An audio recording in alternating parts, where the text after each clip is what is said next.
দেখতে পারবেন এই গাছগুলো হচ্ছে স্ত্রী গাছ। এটাতেও চলে এসছে আলহামদুলিল্লাহ, এবং এটাতেও চলে এসছে আলহামদুলিল্লাহ।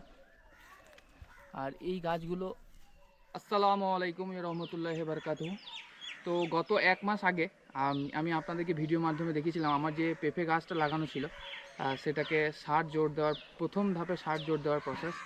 তো আজকে আলহামদুলিল্লাহ এক মাস পর গাছের আপনারা গ্রোথটা দেখেন, এই যে এই পরিমাণ গ্রোথ হয়েছে আলহামদুলিল্লাহ, খুব সুন্দর। তো আবার এক মাস পর আবার একবার এটাকে কিছু রাসায়নিক সার এবং কিছু জৈব সার দিয়ে এটাকে রেডি করব। তো আলহামদুলিল্লাহ সমস্ত গাছে ফুল চলে এসছে, এবং আপনারা দেখতে পারবেন এই গাছগুলো হচ্ছে স্ত্রী গাছ। এটাতেও চলে এসছে আলহামদুলিল্লাহ, এবং এটাতেও চলে এসছে আলহামদুলিল্লাহ। আর এই গাছগুলো আছে, এগুলোর সাইজ ছোট।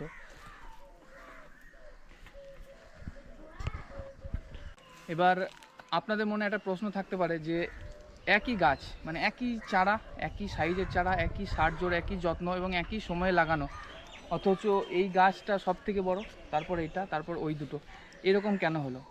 তো সেটা বলি, এরকম হওয়ার কারণ এই গাছগুলো আমি যখন লাগাই তখন ভরপুর শীত। তো শীতকালে গাছের গ্রোথ এমনিতেই কম হয়, এবং এই যে এই সাইডের যে গাছ দুটো, এই দুটোতে রোদ কম পেত, সূর্যের আলো কম পেত। তো সেই জন্য এই গাছের গ্রোথটা কম হয়েছে তুলনামূলকভাবে, এবং এইটা সব থেকে বেশি জোর পেত। এবং হতে পারে মাটিরও কিছু সমস্যা, এখানে সারের বা জোরের পরিমাণ মাটির নিচে বেশি ছিল, এই সব কারণের জন্য হতে পারে। তো একই সময় লাগানো, একই চারা, একই পরিচর্যায় এই গাছটা সব থেকে বড়ো হয়েছে, তারপর এইটা, এবং এই দুটো মানে কম হয়েছে। অসুবিধা নাই, পাশাপাশি যাবে, কম বেশি কিছুদিন আপ ডাউন হবে। কিন্তু এটা থেকে একটা জিনিস বোঝা গেল যে কৃষিকাজের জন্য সার জোর যত্নের সাথে সাথে সূর্যের আলোটাও কিন্তু পর্যাপ্ত পরিমাণ পেতে হবে, নয়তো কিন্তু গাছের গ্রোথ হবে না। এটা তার একটা বড় এক্সাম্পল। এবার আপনি আগে থেকে রিং করে রেখেছি, এদিকে দেখাও।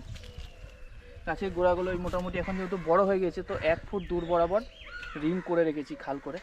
এই খাল বরাবর আমি এখানে কিছু রাসায়নিক সার দিয়ে দেবো। এবার এখানে যেটা আছে সেটা হচ্ছে পটাশ 10-26, মানে আমাদের এরিয়ায় লোকাল অ্যাভেলেবেল সার ভারতে, পশ্চিমবঙ্গে 10-26-26 ওটা, এবং অল্প পরিমাণ ইউরিয়া এর সাথে সাপোর্ট হিসাবে আমি এই গোড়ায় সুন্দরভাবে দিয়ে দেবো।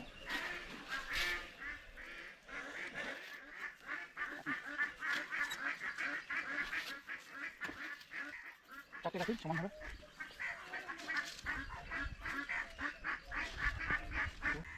মনে রাখবেন গাছের গোড়াতে কিন্তু যেন না পড়ে।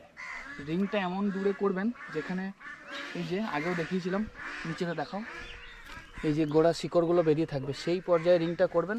তাহলে সারের কাজটা মানে তাড়াতাড়ি হবে, এবং সমস্ত সার গাছ নিতে পারবে। গোড়াতে কিন্তু একদম গাছের কাছাকাছি কিন্তু শিকড় থাকে না।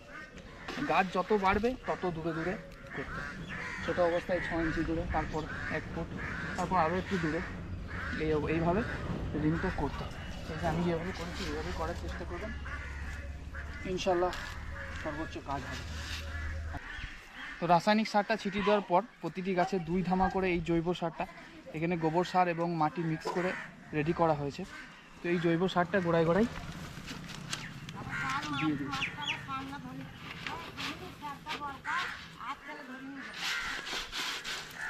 তো এই গোবর সারটার কাজ কি হবে, এই গোবর সারটাকে দিয়ে আপনি এই যে রাসায়নিক সারটা আছে এটাকে ঢেকে দেবেন ভালোভাবে।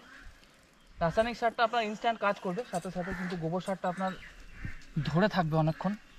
তো এই জৈব সারটাকে দিয়ে সুন্দর করে রাসায়নিক সারটাকে ঢাকিয়ে দেবেন। তারপর ঢাকানোর পর এইভাবে মেজারমেন্ট করে আপনি গোড়াটাকে, আগেও বলেছি এখনও বলছি, মানে কাছিম পেটার আকৃতি করে দিতে হবে, তাহলে বৃষ্টির পানি বা এমনি পানিও জমবে না, গাছের গ্রোথটা খুব ভালো হবে। পেঁপের জন্য পানি হচ্ছে খুবই মারাত্মক, পানি জমে গেলে পেঁপে গাছ আপনি রাখতে পারবেন না। তো এই পদ্ধতিতে সমস্ত গাছের গোড়াকে আপনার রাখতে হবে, এইভাবে কাছিম পেটা হিসাবে। এইভাবে না করতে পারলে আপনার পেঁপে গাছে পানি বসে যাবে আর গাছ মরে যাবে। আর একটা খুবই গুরুত্বপূর্ণ জিনিস আপনাদের সঙ্গে শেয়ার করার আছে, সেটা হচ্ছে আপনি গাছে সার দেবেন, পানি দেবেন, পরিচর্যা করবেন, গাছ বাড়বে, এটাই স্বাভাবিক। কিন্তু আসল সমস্যাটা যখন হয় গাছে আপনার রোগ পোকার আক্রমণ হয়, এবং সেই রোগ পোকার আক্রমণটা যদি হয় ভাইরাসের, তো সেটা আরও সমস্যা হয়। তো এখানে দেখাও আমার এই গাছে যেটা হয়েছে, ভাইরাস, একদম দেখছেন পাতাগুলো হলুদ হয়ে গেছে, তো এটাকে বলা হয় মোজাইক ভাইরাস। তো এই রোগটা এমন একটা রোগ যেটার কোনো ওষুধ এখনও পর্যন্ত বের করা নেই, মানে বের করা হয়নি বা পারে নাই। এটাকে আপাতত আমি পাতাটা কেটে দেবো, যদি মানে আক্রান্ত পাতাটা আপাতত কেটে দিচ্ছি, যদি কোনো কাজ আসে তবেই, তাছাড়া আর কোনো উপায় এই মুহূর্তে নেই। এবং পরবর্তীতে এইটুকুই করলাম, এবং পরবর্তীতে যে পিজিআরগুলো ব্যবহার করার আছে, মানে বাড়িতে অ্যাভেলেবেল আছে, এবং ছত্রাকনাশক, তো সেগুলো করে দেখব, যদি যাই তাহলে ভালো, বাকি যা হবে দেখা যাবে। কিন্তু যত্ন আপনাকে নিতে হবে, ছাড়লে চলবে না। বাস, আজকের ভিডিও এই পর্যন্তই। আপনারা সবাই দোয়া করবেন। আসসালামু আলাইকুম।